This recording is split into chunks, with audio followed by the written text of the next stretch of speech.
One of my viewers, Coombs847, if I pronounced that correctly, was wondering about the menu settings video that I usually make on most of my videos, but because things have been hectic, haven't been able to get to it. So here it is.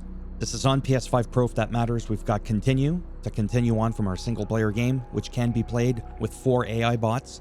No internet connection required. Then we've of course got matchmaking, multiplayer, credits, career stats, which looks like this, shows you everything that you've done so far. And then we can go to options, which is the bread and butter of this video. At the top left, we've got gameplay, graphics, audio, keyboard, accessibility, and controller. I'm not going to narrate every single thing, but I will narrate a few of them.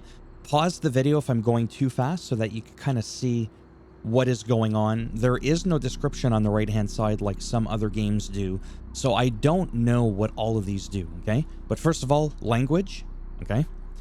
ADS zoom, aim down sight zoom. It's a small zoom. Shotgun reload method, if you want all shells or a single shell. Low ready style, low or high. Default command, if you want it to be, you know, fall in when you're hitting your button and you're not looking at a door. If you want them to just follow you or do something else, you can do that. Same thing with door command. What do you want them to do? What do you want them to do for open door command, unlock door command, lock door command? Okay.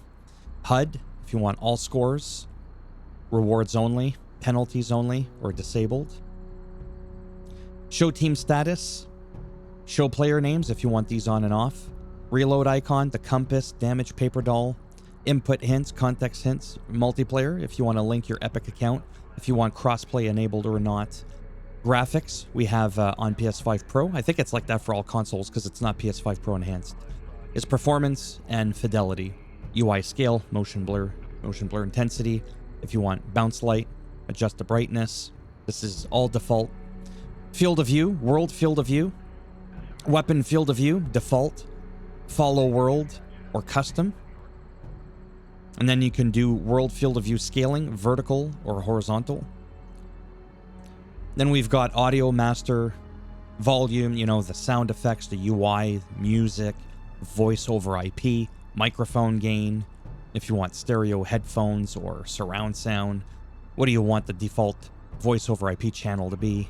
Subtitles on or off, the size of them, the language of the subtitles, the subtitle background opacity, the subtitle speed. Probably not as fast as how fast I'm talking to make this video as fast as I can.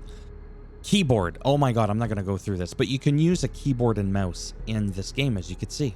I'm on PlayStation, okay? Just to prove that to you. And we've got a plethora of stuff here for movement, for equipment. There's a lot of stuff there. Interaction. Teamwork.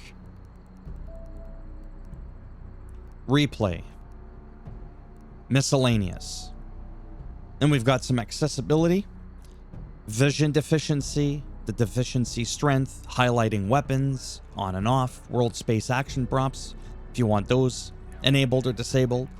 And then controller settings, invert vertical look, horizontal look, toggle ADS, aim assist sensitivity, high or low or off. I didn't even know it had aim assist because it's on high and it doesn't really feel like it. Vibration, the vibration strength if you want that on and off. Sensitivity and dead zone for the vertical, for the horizontal look. For the vertical ADS when you're aiming down to sights, that's what ADS stands for. Both again, vertical, horizontal. The look acceleration, I personally don't like accelerating. Movement, inner dead zone, look inner dead zone. For the DualSense wireless controller and a PS5, do you want adaptive triggers for shooting resistance enabled on and off? Same with canted alternative if you want to do that. Motion sensing, you can have that on and off. Motion sensing active mode when ADS, only when ADS, or always on. Speaker intensity, motion sensor. This is all motion sensor stuff for looking for vertical. You can invert the motion sensor for both vertical and horizontal. Then we're going to go over to control scheme. You can change all this stuff. Hold to crouch, whatever, okay? And then the item and command wheels. The left stick. Do you want to change that? Yeah, you can. From left stick to right stick. item and command wheel configuration. It could be L1, R1, L1, R1, relaxed, stick. And then you could do command menu type. Do you want the wheel or a list? Okay. And honestly, I think that is pretty much done. I don't want to change the I don't even think I changed anything. Anyhow, so that's that. 5 minutes. Not exactly an exciting video, but it could give you insight on something that I feel is incredibly important, and I wish more YouTubers, the bigwigs out there, would cover on their games, because sometimes this can make or break a game for me. Honestly, it really can, depending on the lack of options, especially like camera, dead zone, acceleration, to, you know, it really can really change how the game feels. So there you have it. Thumbs up as always if you liked the video. It does greatly help support the channel with the algorithm. Thumbs down if you didn't like the video. See that antenna on the back of his walkie-talkie thing on his backpack there? I'll go ahead and break that off where the sun don't shine. And if you want to subscribe to the channel, naturally that'd be great. But if not, thanks for stopping by anyways. Take care, and if I'm lucky, maybe I'll see some of you in the next one if I can. Let me know down below in the comments section if there's something you want me to elaborate on, and I'll do my best to get back to you, and we'll go from there. Take care. Bye for now.